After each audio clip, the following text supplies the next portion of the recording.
Acorda, vascaíno! Bom dia, muito bom dia para você ligado nesse Acorda Vascaíno aqui no canal AV+, segundo canal da plataforma Atenção Vascaínos. Você que ainda não conhecia esse canal, seja muito bem-vinda, seja muito bem-vindo. E tem muita gente que assiste o canal Atenção Vascaínos com mais de 235 mil inscritos e aqui tem apenas pouco menos de 70 mil inscritos, ou seja, tem margem para grande crescimento. Então ajude o canal AV+, a chegar a outros vascaínos. Como eu posso ajudar? Primeiro você tem que fazer a inscrição nesse canal. Você ainda não é inscrito? Tem um botãozinho aqui embaixo, é de graça, não custa nada. Inscreva-se no canal, aciona também o sino das notificações, deixa o like nesse vídeo que é importante. É só clicar no curtir, tá vendo aquele joinha? Clica ali, que é importante para chegar a outros vascaínos, e também compartilhe. Copie o link e joga lá nos grupos de WhatsApp, de Telegram, de Facebook. Espalha para todo mundo que o canal AV+,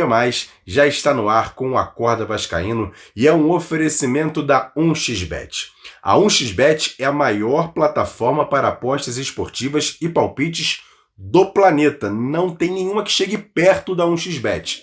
E olha, ela tem apostas em todos os esportes e você tem nessa parceria com o canal AV+, a possibilidade de poder colocar o seu primeiro depósito, multiplicar por 2. Isso mesmo, se você colocar, por exemplo, R$20, você vai ganhar 40. Se você colocar 40, ganha 80. Se colocar 50, ganha 100. E assim sucessivamente com a 1xBet, parceira aqui do canal AV+. Você vai precisar preencher o formulário que está no primeiro comentário fixado, você preenche, coloca o seu cadastro e depois coloca a palavra promocional AV+. É o nome do canal. AVMAIS, tudo junto, sem espaço, e você ganha o seu primeiro aposta dobrada e também um bônus de R$1.530, 1xBet, parceira aqui do canal AV+. Hoje a bola vai rolar daqui a pouquinho às 4 da tarde no estádio Newton Santos, Vasco e Botafogo, praticamente um confronto direto por uma das vagas na semifinal do Campeonato Estadual e também uma das vagas pela Taça Guanabara. O Vasco que está na 5ª colocação com 13 pontos, o Botafogo é o 4º com 14. Ou seja, quem vencer essa partida vai terminar essa rodada dentro do G4. Então o Vasco precisa dessa vitória. Eu poderia muito bem falar sobre isso, sobre a questão do esquema com 3 zagueiros, o Vasco praticamente colocando um time completo, ainda com os desfalques de Medel e João Vitor, que estão suspensos para essa partida. O Botafogo, será que o nosso adversário vai mesmo colocar um time mesclado, já que na quarta-feira tem um confronto importante pela pré-Libertadores? A gente poderia falar sobre isso aqui, esquema tático, decisão, qual vai ser o placar, qual o seu palpite. Enfim, são várias teses, várias situações que a gente pode muito bem falar sobre isso. Mas a gente vai falar sobre isso às 10 da manhã, lá no canal Atenção Vascaínos. Vamos ter uma live de preparação para essa partida. Eu, Flávio Dias, Jean Faísca, Sérgio Quinde e você também lá do outro lado para poder colocar o seu comentário, o seu palpite, para falar um pouquinho sobre a bola rolando para Vasco e Botafogo. Mas olha, eu quero abrir esse espaço aqui no canal AV+, porque ontem fiz uma live lá no canal Atenção Vascaínos, a live resenha, recebi o membro do canal Stan Bacelar, doutor Stan Bacelar, e também meu parceiro e meu irmão Júlio César, o campista vascaíno. No final da live, eu e o Júlio César batemos um papo sobre a questão dos reforços que o Vasco fez até agora, 9 contratações, mas sendo nenhum deles um grande destaque assim. Teve o João Vitor zagueiro, que vem atuando muito bem, um bom reforço, acho que é um jogador que vai ajudar muito o Vasco, vai ser titular mesmo do Vasco, só que a questão dos valores que foram empregados no João Vitor chama atenção. Além, por exemplo, da contratação do jovem Sforza, que acabou de chegar, ainda vai ser regularizado para poder fazer a sua estreia, e o atacante Adson, que ainda é uma dúvida. Acredito eu que ele vai ajudar muito o Vasco nessa temporada. Só que não é um jogador de grande destaque pelo valor que o Vasco acabou fazendo para a aquisição desse jogador junto ao Nantes da França. E aí chama atenção, o Vasco durante todo esse processo de início de temporada, de janela de contratações, gastou mais de 100 milhões de reais. E essa quantia Para o futebol moderno, não é uma quantia tão grande assim. O Flamengo, por exemplo, contratou apenas um jogador por quase essa quantia, o De La Cruz, junto ao River Plate. Só que ele já tem um time montado, e o Vasco não. O Vasco tem até um bom time para competir nas competições nacionais, mas falta principalmente a questão de ter um elenco mais variado. Por exemplo, um sistema ofensivo. Se o Verratti bate na madeira, se machucar e ficar 3 a 4 rodadas de fora, quem é que vai ser o reserva do Verratti? Quem é que vai poder assumir essa titularidade na centroavante do Vasco? Chama atenção essa preocupação por parte de muita gente, inclusive dos torcedores do Vasco e da comissão técnica, que a gente já viu falando sobre isso. Ramon Dias, Emiliano Dias e até o Gary Medel, ainda no Uruguai na pré-temporada, falou sobre essa situação, que o Vasco precisa reforçar o seu elenco. Nas pontas, quem a gente tem hoje? Jogadores nas pontas que possam fazer uma mudança de esquema tático no Vasco. O Adson, para mim, é o melhor deles todos, mas ainda é uma dúvida. Mas você tem, por exemplo, o Rossi, muito contestado, o próprio Serginho, tem o Eric Marcos, que está surgindo agora, e o menino Ryan, que ainda é uma promessa. A gente não sabe se ele pode jogar como centroavante, como ponta. Eu acho até que como ponta ele poderia ajudar mais do que propriamente como centroavante, porque na base ele sempre formava um ataque junto com o GB. O GB era o centroavante de referência e o Ryan fazia esse apoio pelos lados do campo e até vindo de trás. Mas enfim, é um jogador de apenas 17 anos, não dá para cobrar tanto assim. Então o Vasco precisa ir ao mercado fazer esse tipo de contratação. E a gente fica nessa preocupação, porque, por exemplo, a gente entende que o Alexandre Matos, executivo de futebol, que foi contratado a peso de ouro, um cara que chegou com grande know-how, a torcida do Vasco acreditava nele ser um salvador da pátria, mas está deixando a desejar. Mas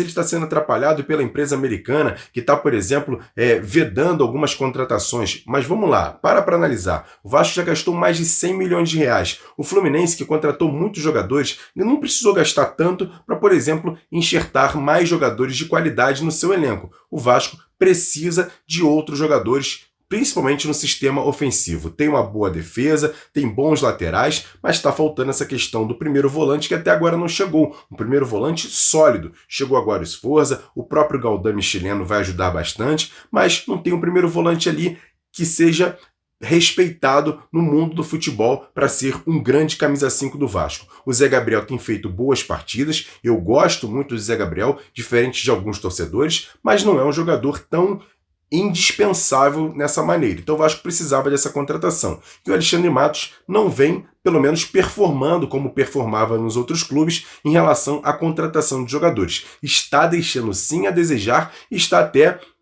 de certa maneira, deixando o torcedor um pouco incomodado com essa situação e, como eu disse, até inclusive a comissão técnica. O Vasco está precisando de contratar, está precisando incrementar o seu elenco e a gente vê no próprio Alexandre Matos colocando algumas situações no seu Instagram que deixam a desejar. Por exemplo, ontem ele publicou 2 situações referentes a outras situações que não no futebol, coisas relacionadas a outros empresários, em termos de empreendimento de imóveis, enfim. E também fica nessa coisinha, junto com o presidente novo do Vasco, o Pedrinho, com indiretinhas, com situações meio de coach, na verdade, no seu Instagram, com frasezinhas feitas. Eu, particularmente, não gosto disso. Acho que o futebol precisa de ações. E essa situação de ficar dando indiretinhas de um lado, de outro, pega muito mal. E o Alexandre Matos precisa dar resultados em campo. Fazer um time competitivo, não só um time, um elenco competitivo, porque o Vasco esse ano vai disputar um Campeonato Brasileiro que promete ser um dos mais difíceis dos últimos anos. O Vasco, ano passado, terminou o segundo turno como 7º colocado. Só que, depois de uma tragédia que foi o primeiro turno, o time do segundo turno foi muito bom.